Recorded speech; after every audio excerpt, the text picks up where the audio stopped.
It's Catch time up the for bag. this. Yep.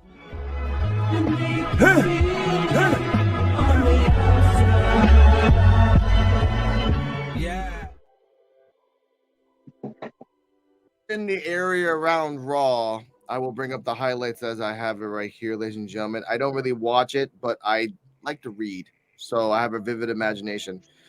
Raw highlights for the date that it came out. I think it was September 11th. The It Judgment Day was. versus Kevin Owen. Huh? You're right. No, September 11th. You're correct. Yeah. By the way, I will always remember 9/11. Right? Everyone that's out there, respect and love.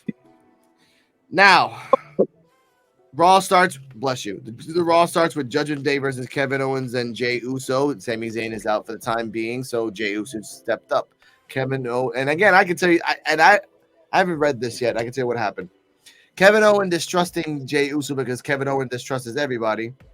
Was very hesitant in the match. At the end, what the fuck is it called? The winner of the Judgment Day. Great match. What was your thoughts on it, Joe?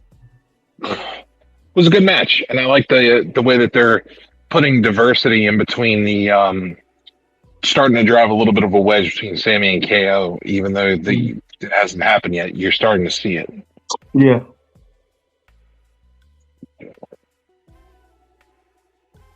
What if that make them like each other more though? I don't know. I just know that they segue to setting up a match with Jey Uso and Kevin Owens. Drew McIntyre next week. Yeah, Drew McIntyre supposed to be turning heel. Yeah. That's a good one. All right. Next on the list, Finally. The Miz. No, go on, Dennis. No, I ain't saying nothing. I was done. Okay. Next, The Miz versus Akira Tozawa. Boring. Yeah, LA Knight was outside doing interference. See. Right after The Miz came to the ring, Michael Cole threw a video package about 9/11. As usual, WWE's production did a great job. The It Kicks didn't get the same kind of heat they used to. Daniel Bryan's departure from WWE is probably why, because not the same. You can do the yes thing now, Miz. It's not the same anymore. No one looks at Daniel Bryan as Daniel Bryan anymore. Everyone looks at Daniel Bryan as Bryan Danielson. That's a tongue twister. Mm-hmm. The American Dragon. The American Dragon. Gunther celebrates a new record. Happy for him. C+ segment. The pyro in the ring was a nice touch. WWE barely ever uses pyro anywhere but the stage these days. Gable using his crying daughter as motivation to win the title did not seem to matter to the crowd. Ouch. Yeah. Gable winning the title is probably what's going to happen. He lost. Wait. Dennis, your thoughts on this segment? They're gonna have to make it. They're gonna have to finally let Gable win now. They finally, cause I mean, like I wanted it to be over with, but I think Chad Gable should have been won the title. But now this the last time. Gunther broke the record now, so it might as well let him lose. Yeah. You might as well make him lose the title, then go to the heavyweight title. It's pointless for you to keep letting him have the belt. Correct. Your thoughts, Joe? No, I agree. Correct. I feel like Chad Gable, they should pull the trigger on Chad Gable, make him the IC champion, and we know he can pull a crowd, so that's not a problem. We know he can wrestle. So now, Oh, continue. But now that we've seen what he can do a little more, and now that he has more motivation and fuel, now is when you'd want. And now that Gunther's also broken the record already with the Honky Tonk Man, now is when you want to. Now is when you want to take the belt off of Gunther. Okay. That way he can come back and go after Seth Rollins. Now, I have to say this. Now we remember when the Acclaimed, to give a reference, the Acclaimed won the belts against Keith Lee and Strickland. Yeah. They won it 2 weeks after, when everyone was waiting for them to win it 2 weeks before. Everyone remembers that. Now, when Gable was almost going to win against Gunther, that was the spark. That was the rocket that was going to send him to the moon. They missed that chance, in my opinion. Because if they would have waited until after he broke the record and then started this storyline, it would make more sense. because now, Gunther beat the record. Gunther does this, and here comes this nobody named not this nobody, but this underdog named Chad Gable coming up the ranks, and then taking it away. But you trying to give the momentum of taking it away before the record, and now that he's beaten the record, it's not the same. He wins, and that kind of shits on Gunther. Yeah. You held it for so long. You beat the record just to lose it to Gable. To Gable. I get that, but he's beaten everyone else. To me, if they gonna make Gunther stay in the Intercontinental title, they should have made him lose the belt before he broke the record and had him be more ambitious on trying to break the record.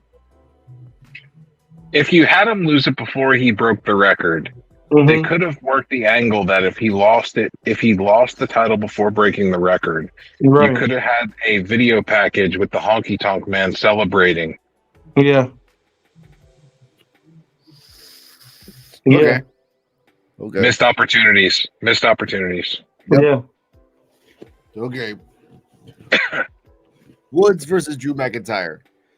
This was a B+. The second half of the match was a lot more aggressive and featured some stiff strikes and close 2 counts.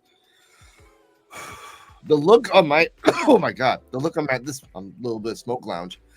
The look on McIntyre's face after Woods chopped him across the back was hilarious. Matt Riddle being absent wasn't surprising, but it was a little shocking to see Kofi Kingston leave his partner unaccompanied. We'll talk about Matt Riddle in a second.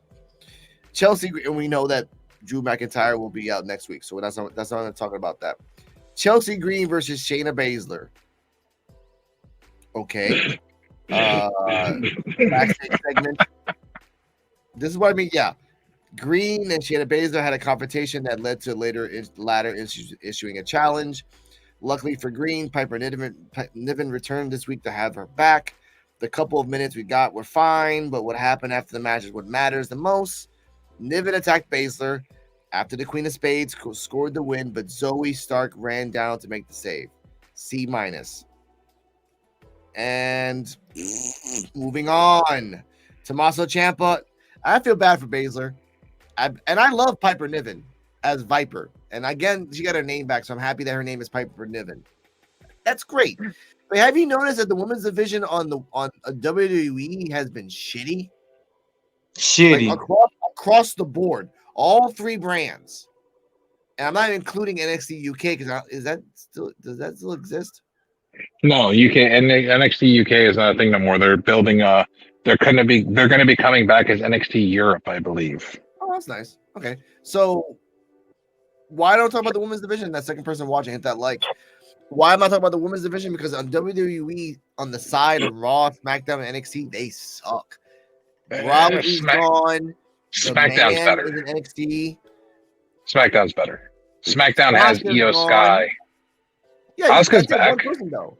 Okay, so you got Asuka and Io Sky. That's who's going to be facing at the pay-per-view. Asuka versus Io Sky for the belt. Ooh, that's an NXT match waiting to happen. But ladies and gentlemen, moving on. I hope Bayley don't. I mean, they could make that a good match one-on-one. They don't need no interference. Bayley, I'm gonna say this now. Bayley and Charlotte need to leave. You need to leave. Sasha is proving that you can do shit and make money somewhere else. Yeah. So leave. Charlotte, you can have fun anywhere, dude. And you can go to Mexico. They love Flair there. He's a Charlotte Flair can go anywhere. Flair is she's got a golden ticket. She can go anywhere she wants and be successful. Bayley, oh my God, it would be awesome if Bayley went to AEW and then she had a mental breakdown and kind of went back to the Bayley gimmick. Like, can you imagine Charlotte going to AEW? Fuck yeah. Charlotte against freaking Statlander. Charlotte against Nia Baker, Rose. Charlotte be double champion. Charlotte be double champion. Remember, the women's division on AEW is super stacked. They got women for days there. They got twins. Charlotte's a good wrestler too. That's part of the thing that elevates her to a different stratosphere because she is good at what she does. No, of course, I get that completely. It's just that with Charlotte, you bring her in the AEW division. It's like a fighter from the West going to the East. It's a whole new ball game. It's just a whole new ball game. So that's good. And Bailey can go anywhere. Bailey's already been trained in Mexico, so she can go back to Mexico, or she can go to Japan and become a tag team with Sasha, which will bring money in Japan because people love Mhm. tag in Japan. Or she can go to AEW and wrestle with 80 women and do that for a year and have fun. Again, I like the whole "shut up, Michael" on Bailey's side, but Yeah. it gets boring after a while unless you get like you this is a good segment I thought about. You send Michael Cole a FedEx box during the match and he opens up the FedEx box, and it's a phone like in the Matrix. He opens the phone and turns it on. Hello, shut up, Michael. And then boom, that's it. And then it starts smoking up because it's like a Mission Impossible one. It's only a one-time thing. That's it. That's pretty cool. But either way, continuing on, I'm getting Bailey love. Tommaso Ciampa and Alpha Academy versus Imperium. This actually saw this. It was a good match. B plus. Ciampa and Alpha Academy won. The combo of Ciampa and Alpha Academy felt so random. It's always nice to see Ciampa wrestle, but it would have made more sense for this to just be a standard tag match. Watching Gable deadlift a grown man off the mat to hit a German suplex will never stop being entertaining. The triple team spot Imperium hit on Gable in the corner looked brutal. Your thoughts, Joe, on Tommaso, Alpha Academy versus Imperium? I like the match, but I also feel like Tommaso Ciampa needs something. Yeah.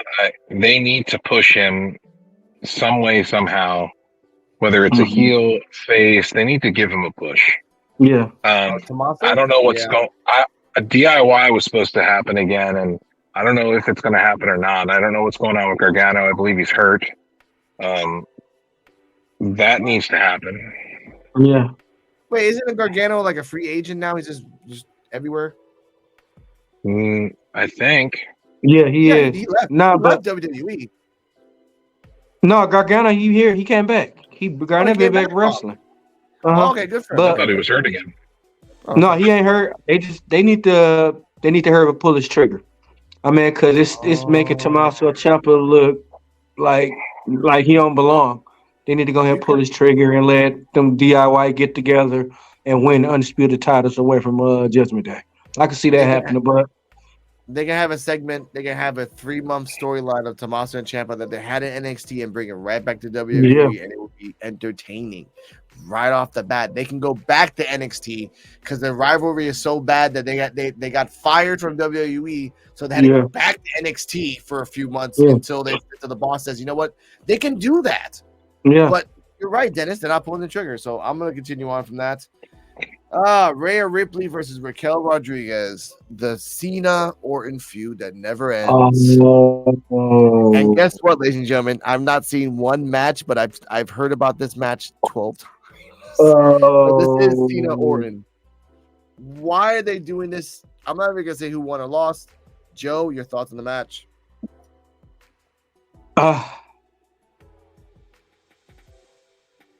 That's it. Okay, Dennis, your thoughts on the match? Fuck. Okay, guys. Those are my thoughts. Okay. Nothing. Okay. Rhea Ripley won. All right, and Jax. Really? Also Nia Jax came back. Yay! Did you expect fucking Raquel Rodriguez to win a championship? Okay, here we go. But this is why she lost, though. Nia Jax made her WWE return and attacked Rodriguez while the ref was distracted, making it easy for the Eradicator to get the win. When the match was over, Jax attacked Ripley to end the show. So Jax is the in-betweener. She'll fight. She'll hit the baby face and she'll fight the heel. So this is what I want to talk about right here. Yes. Did y'all see the part where she went the bullseye diver and she lost her hand on the ropes and actually squashed on her chest, and then actually started slapping her in the face? Yep. While she was on it, she started slapping Rhea Ripley in the face. Yeah, I like saw that. paint, like paintbrush style, like Yeah, like smacking a pat with both like a hands. receipt. Yeah, that pisses me off. Like you just came back and you think you can Yeah. give a receipt, bitch. Chill out. All But the right. thing about it, how the way look at it, how she wasn't supposed to fall her like that. She lost her grip when she was jumping down Yeah. because you can see her face, and she smashed her chest real hard, and then got slapped her in the face. Come on, man. You know what's sad about life? You can, Dennis, you can say any injury right now that's wrestling related, and at the end of the Mhm. sentence, just put Nia Jax, and no matter what, people will believe you. No matter what you say, a duck came into the ring, fell Man, on someone, and made someone fall on someone in the leg, and it was Nia Jax. Yeah, I believe it. I believe it. Yep. that was crazy. Yep. And you know what? That's how life is. All right, continuing on. The final word. This week's episode of Raw had a 3 hour show. Oh, that's it. Final thing. What were your final thoughts on Raw, Joe? Uh, yeah, it was an okay show. It was all right. I give 2 out of 10. I don't know. It wasn't Damn. wasn't like wasn't smash beautiful or nothing like that. There was a good thing here or there, but it wasn't a great show. 3 hours, I feel is good if you can Yeah. produce a good show. I guess. That's Dennis. Your I'm thoughts? gonna, Give me I'm a gonna rating, sir. say it in the words of the great Jr. The lights was on, but nobody was home. Okay. All right. Well, damn. Shit. All right. My thoughts on this. I give it. It wasn't a great Raw. Not a lot of good segments. Not a lot of good matches. 2 or 3 good matches. That's fine. But meh. I'm not giving it a rating because I have to see it to give it a rating. So I'll just give it a meh. Meh. It's good enough for anything. Ladies and gentlemen, we're gonna switch So, it up now. Go to SmackDown. All right. SmackDown was, I guess, a little different because obviously the people that matter are there, most likely. mhm. Now, match card is as follows: AJ Styles versus Jimmy Uso, the Brawling Brutes versus Judgment Day, and Shotzi and Charlotte Flair versus Bailey and Io Sky. Now, Charlotte and Shotzi versus Damage Control. Why is there a bald person there? I don't know why. All right, anyway. The Empress of Tomorrow lost the title in SummerSlam to Bianca Belair, who turned around and dropped to the Sky by the way of a Money in the Bank cash-in. Asuka never received a contractually obligated rematch. Blah, blah, blah. Shotzi and Flair defeated Bailey and Sky. C+. Your thoughts on the match, Joe? Sorry. Yeah, it was all right. I like the fact that they brought Oscar back and that they teased the Oscar Io Sky match when they were face to face in the ring at the end after the match was done, and they were talking in Chinese or Japanese, back and forth, Japanese. back and forth, yelling and screaming at each other. And Io Sky looked like she was nervous at the end of whatever Oscar said to her. Yeah. And Oscar just walked away smiling and laughing. And then they announced that the match is going to happen at Fastlane. Dennis, your thoughts on the match? Yeah, it was something to watch. It wasn't nothing good on the commercials or nothing else on TV. So, All right. Moving on. LA Knight versus Austin Theory. A verbal back and forth between LA Knight, Waller, and Theory, and I only know 2 of those names because I just read it right now, led to a match. Austin Theory won. Great for him. Storyline continues because he has nothing to do right now. Austin Theory didn't win. Yeah. Sorry. Knight defeated Theory because names. Knight defeated Theory. Great for Knight. Moving on a storyline that continues to nothing. Backstage, Knight interrupted Paul Heyman talking business with Adam Pearce. After receiving another match with The Miz on next week's show, he was told by Heyman to make sure he knocks next time. Yeah. He said, tone down and... sorry. Yeah. He said, tone down and deadly serious. So, what are your thoughts on Heyman looking at Knight? Because he was looking at him. They're planting the seeds. Mm-hmm. They're planting the seeds early for the turn. he'll betray Roman Reigns. It's going to become a betrayal. He's going to turn on Roman and go with Knight and help Knight win the belt. That would be Yeah. Dennis. Your thoughts? No, I can see that happening. Betrayal. Yeah.